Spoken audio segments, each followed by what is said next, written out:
Hello friends, good morning. Last month हमने एक video post किया था शॉर्ट्स में by the name of Pace Digitek company के बारे में। शॉर्ट वीडियो 2-3 मिनट में बताया था। आज हम उसका थोड़ा डिटेल वर्जन बना रहे हैं। That time when we have made the video the price of the stock was 182। आज मेरे ख्याल से 212-215 के ऊपर है। तो 15-16% ऑलरेडी स्टॉक के अंदर गेन आ चुके हैं। And then we will discuss about the कि क्या ग्रोथ ट्रिगर हैं इस कंपनी के अंदर।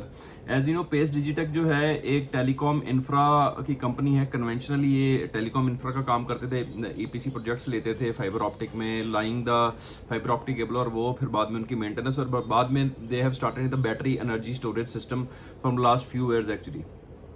तो if we talk about the company order book also, as of now company have close to 11,388 crore की ऑर्डर बुक है। उसके अंदर 78% जो है वो एनर्जी सेगमेंट से आ रही है, जो कि बैटरी एनर्जी स्टोरेज सिस्टम है। और इसके अलावा जो 22% उसका हिस्सा है वो है आपका टेलीकॉम इंफ्रा प्रोजेक्ट के अंदर। लास्ट ईयर अगर आप कंपनी ने जो अपनी डिक्लेरेशन जो एक्सचेंज को सबमिट की है, उन्होंने ऑलमोस्ट 260 के आसपास जो बेस के जो कंटेनर हैं वो बना के सप्लाई किए हैं।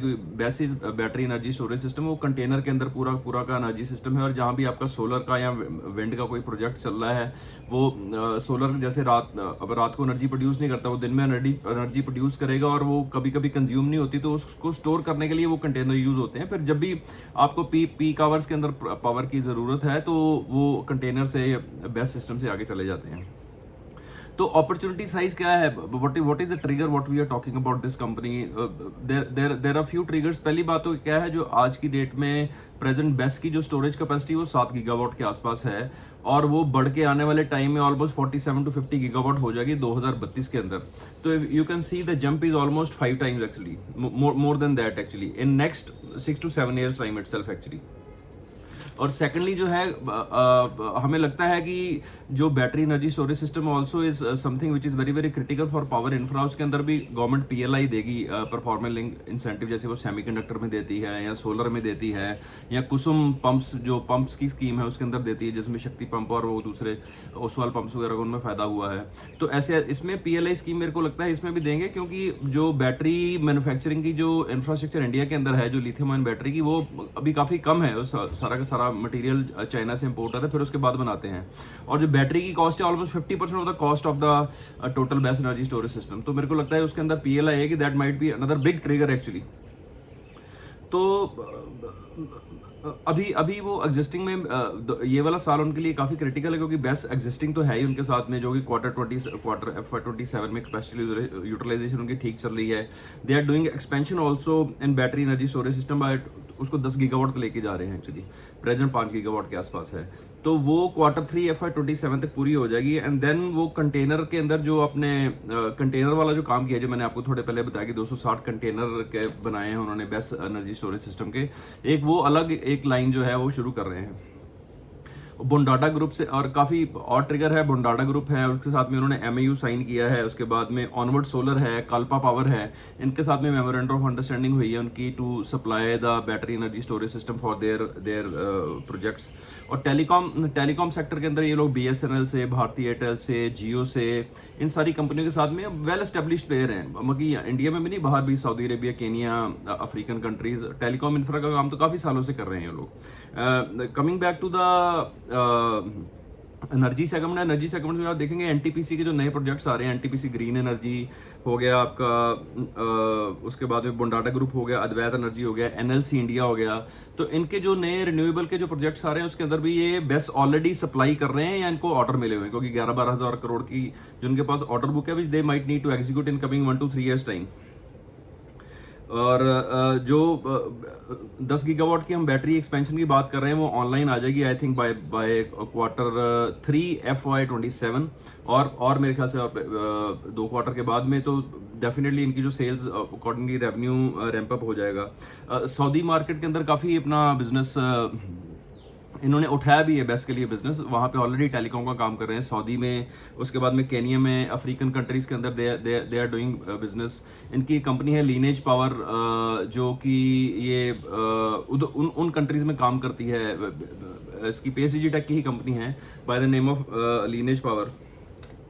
क्योंकि कंपनी आज की डेट में एक्सपेंशन मोड में है, क्योंकि कैपिटल आउटफ्लो हो रहा है, तो उनकी जो जो जो रिटर्न रेशियो है, रिटर्न और कैपिटल एम्प्लॉयड वगैरह, वो सारी की सारी थोड़ी सी प्रेशर में है। वो रहेंगे भी हो सकता है 2-3 क्वार्टर तक, क्योंकि 600-700 करोड़ का उनकी बोरिंग बढ़ी है। अगर आप देखेंगे 25 आई थिंक 24 करोड़ से ले 24 करोड़ बोरिंग थी 2025 में, जो बढ़ के 607 करोड़ हो गई है। क्यों? क्योंकि बिजनेस एक्सपेंशन मोड में है, कंपनी बस 11-12 हज़ार के टर्नओवर है, तो डेफिनेटली। बट मेरे को लगता है वो सब चीज़ें सब्सिडाइज हो जाएंगी आने वाले टाइम के अंदर। एग्जीक्यूशन रिस्क होता है थोड़ा आईपीसी बिजनेस के अंदर। क्यों? क्योंकि लॉन्ग लीड आइटम है, आपको 3-4-5 महीने अपना 12 से 18 से 24 महीने तक आपकी डिलीवरीज होती हैं, तो कैपिटल इनफ्लो एक बार होता है तो आपकी बैलेंस शीट के ऊपर थोड़ा इफेक्ट आता है। But I think company will manoeuvre through this difficult time very very well actually. और आईपीओ प्राइस अगर हम देखें, आईपीओ प्राइस के आसपास ही स्टॉक है, 212-215 के आसपास, इसी प्राइस पे आईपीओ में वो प्राइस लिस्ट हुई थी स्टॉक की। तो अभी तक कोई रिटर्न नहीं है, बट हाँ मार्च में इन्होंने लो बनाया था, वहां से ऑलमोस्ट 53% अप है। तो इसका मतलब ग्रोथ के ट्रिगर हैं। बंधन स्मॉल कैप फंड है जो कि कंपनी के अंदर बैठा हुआ है, and they have increase their share holdings also. तो 70% के आसपास जो है अगर प्रमोटर होल्डिंग है, 1% एफआई है या 6% डीआई है, उसमें आपको मैंने बता दिया बंधन बैंक है। 24% जो है वो पब्लिक शेयर होल्डिंग है एक्चुअली। तो प्राइस जो अगर कंपनी की वैल्यूएशन की बात करें वो 16 पी के आसपास चल रहा है, जो कि काफ़ी एक्सपेंसिव नहीं है। 13 पी लोएस्ट गया था, अभी आज की डेट में 16 पी है, जो कि आईपीओ के आसपास ही है। तो valuations are very very okay. अगर आने वाले 2-3 साल की बात करें तो कंपनी स्टेलिंग की, अगर आपने वेणुगोपाल मेदिसेट्टी जो उनके एमडी हैं, उनकी अगर आपने वो अर्निंग कॉल सुनी है, तो उन्होंने बोला कि हम 3200 से 3400 करोड़ जो रुपया है टर्नओवर करेंगे 2027 के अंदर। ये उन्होंने 31% सीएजीआर ग्रोथ की बोली थी, बट दे टोल्ड कि हो सकता है वो 40% हो जाए आने वाले टाइम में, और हमें लगता है कि वो इससे बढ़ जाएगी। और 28 में उन्होंने बोला कि they will be doing 4000 to 4200 crore, which might close to 5000 crore actually. हमें लगता है कि they will do close to 3800 crore in FY27 and 5000 crore in FY28, considering the order book what they have in hand. Backward integration कर रहे हैं। क्यों? क्योंकि सारी बैटरीज उनको मंगवानी पड़ती हैं चाइना से, तो that is a cost, that is almost 50% of the cost of the best manufacturing.